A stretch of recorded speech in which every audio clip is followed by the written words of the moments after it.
April. It is extremely warm today. I think it peaks 70 degrees. I had been wanting warmer weather. Now that it reaches past 60, I'm craving the colder weather again. I'm actually leaving to London and Paris tonight.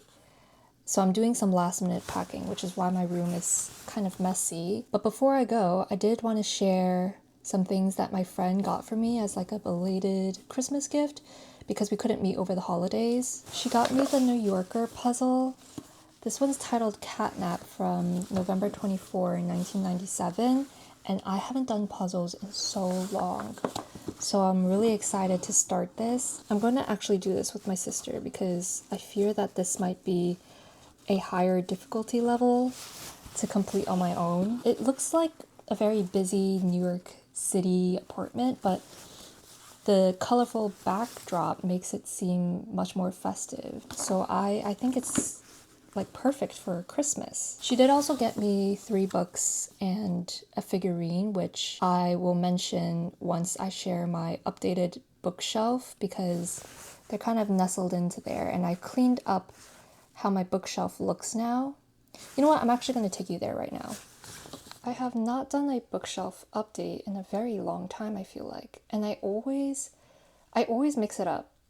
I don't know, but I did get rid of the albums. I put them below the bookshelf, which is essentially my heater, but I replaced this side with my Before the Coffee Gets Cold series.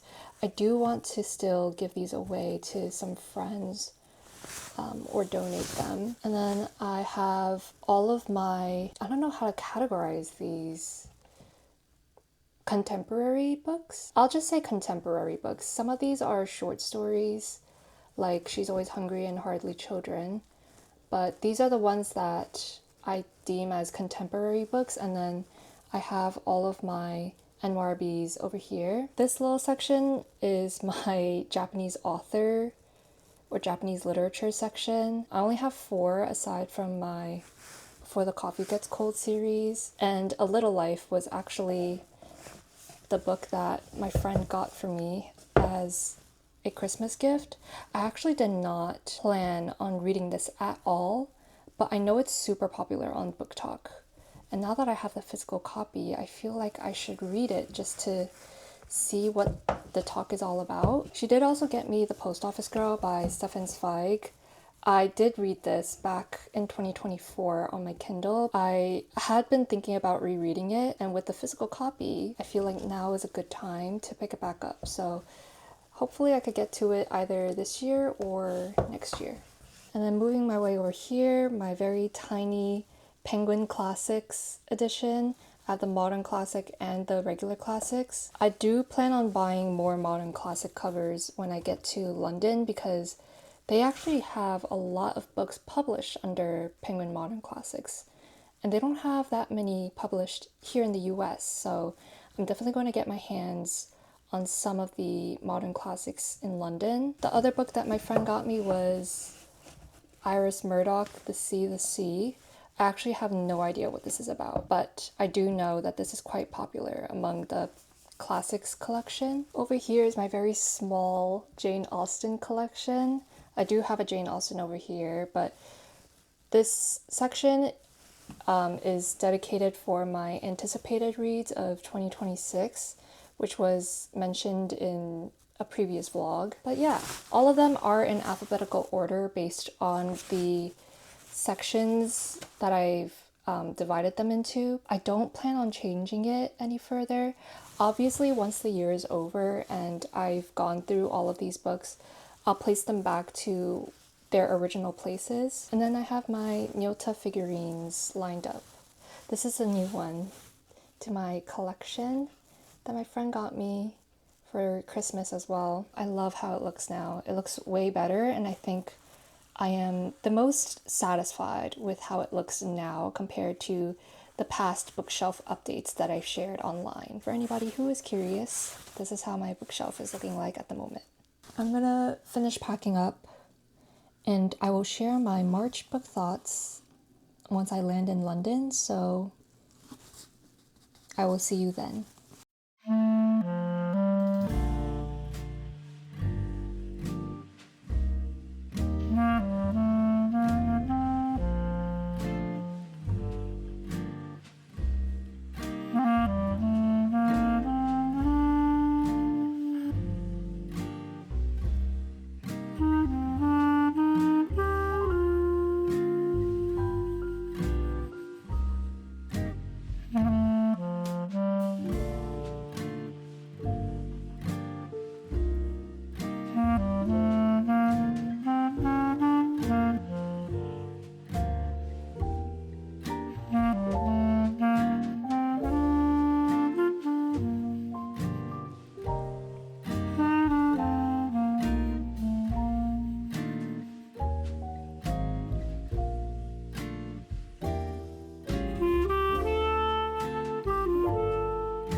I tried to choose a more visually pleasing area to record this, but this light is making it a lot worse, I feel.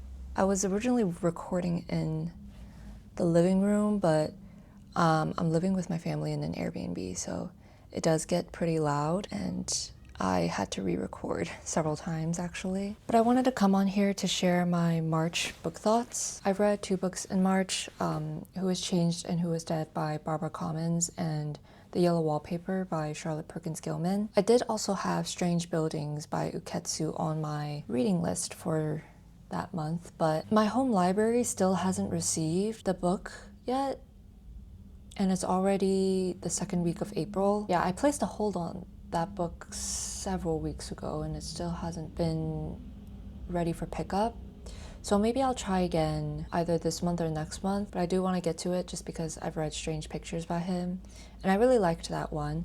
I also haven't read Strange Houses, though I've heard several negative thoughts saying how many people enjoyed Strange Pictures more, so I'm a little hesitant to pick that one up in case I feel disappointed. Anyways, I'm gonna start with Who Has Changed and Who Is Dead. Amazing as always, and I'm sure if you know anything about Barbara Commons, she has a very distinct writing style. She writes with this very innocent, childlike, and straightforward manner, but her characters, her plot, and the story itself is harrowing and unsettling. Who Has Changed and Who Is Dead was no different. In fact, I think it was the most fairy tale-like out of the ones that I've read so far. I've read The Vet's Daughter and The Juniper Tree by her.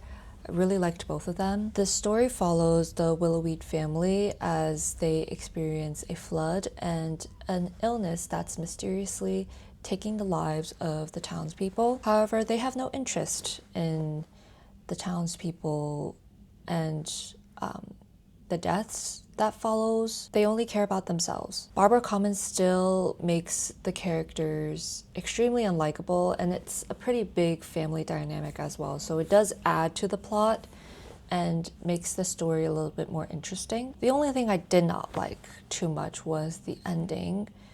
It was very fast, very abrupt. You can probably predict as to how the story will follow as you read it. There's a lot of foreshadowing. It's a very predictive book, I would say. I think for this book specifically, Barbara Commons had like a vision as to how she wants the structure and how the book will play out. But I do think The Juniper Tree and The Vet's Daughter was a bit better than Who Has Changed and Who Is Dead. Nonetheless, I will still recommend it. I think it is still a really good book to pick up. It's easily digestible and somewhat entertaining. The next book was The Yellow Wallpaper. It is a short story, and I did not dissect or analyze the book in any way. I read it for what it is. The story follows a woman who experiences madness and loses her mind as she is stuck in her room covered with this yellow decorative wallpaper surrounding every single wall. After doing some research, reading about what others had to analyze about the book, I can see why it is deemed as a classic and how it plays into the themes of gender roles and gender norms. I don't want to speak too much about these analyses just because the book itself is already short. Even though there's not much to spoil, I still find it to be interesting to read as a standalone, and also readers might want to dissect the book themselves, so I'll leave it at that. But those were the books I read in March. I am also reading The Enchanted April. Let me go get it. Hello. I have the NYRB version.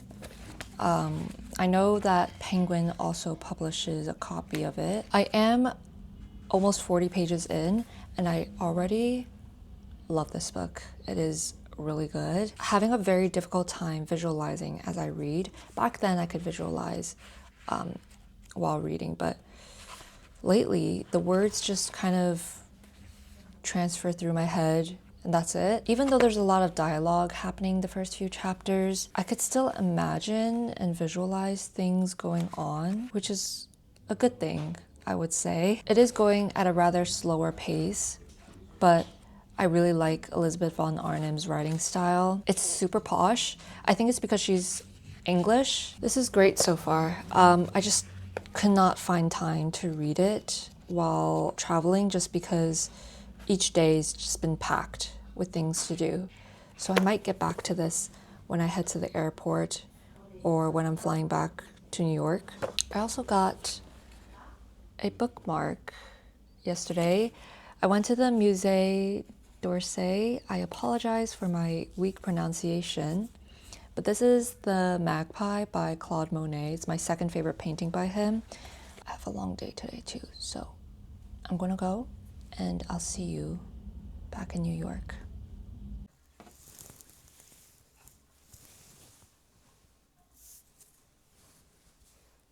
I haven't been able to film any talking clips the past few days, maybe over a week, because ever since I came back from Paris and London, I've been sick. I lost my voice at one point.